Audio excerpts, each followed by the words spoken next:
love playing video games like Super Mario Brothers, Donkey Kong, and even Pac-Man.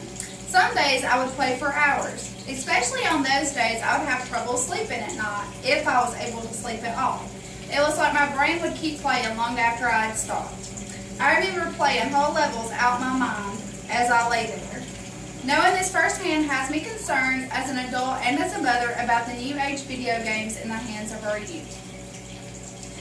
They are mostly first-person shooter games filled with violence. So I asked myself, if my virtually violence-free video games affected me the way they did, then what are these violent-filled games doing to the minds of our youth?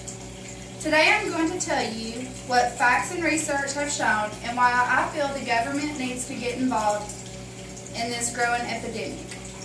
In the article Media Violence on Pediatrics.aappublications.org, it is stated that links have been found to real-life violence and aggression. This same article reported in one study that 98% of pediatricians express the belief that media violence affects children's aggression. It is believed that interactive media such as violent video games form even a greater potential for negative effects on children's physical and mental health.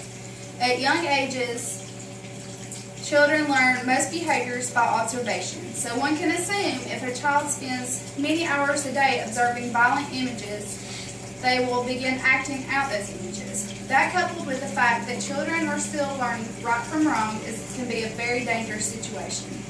If my child carries around a toy gun pretending to shoot everyone, it's cute and innocent, right? Think about a child that has no parental guidance and all they see is the violent images on the video games they play. What will happen when they get their hands on a real gun? In the article Comfortably Numb by Brad Bushman and Craig Anderson, studies were performed on participants exposed to violent video games and other violent media. Those participants were less likely to respond to real-life violence, as if they were numb to it. They were less likely to help or had a delayed reaction in helping someone in need. Violent video games have also been linked to mass casualties. The article When Killing is a Game by Tom McGrath touches on the connection between violent video games and massacres such as Columbine, Sandy Hook, and the Aurora theater shooting. All three instances found the suspects with extreme hours of playing first-person shooter games. The suspect of the Aurora theater shooting compared his rampage as to being in a video game. These are just a few examples of the harmful effects of violent video games. So what measures are in place to keep these games out of our children's hands? Virtually nothing. It is stated in the article The Impact of Video Games on PAMF.org that the ESRB was formed in 1994 as a rating system to provide direction on appropriate content from different age groups. The problem is this is a self-regulatory system and is only a guide. Retailers are not fined for selling mature content to children. Lawmakers have attempted to pass legislation in the past but have gotten struck down.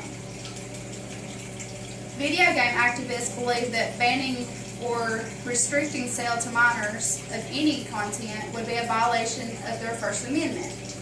In one case referenced in the article, It's a Duel on NPR.org, the Supreme Court agreed with them. They ruled that the ban on violent video games in California was unconstitutional and they cannot restrict sales, no matter how offensive the content may be. This is the main reason why the federal government will not get involved in fear of violating people's rights. I'm a full believer in people's rights, but we can not pick and choose which ones are enforced on our children.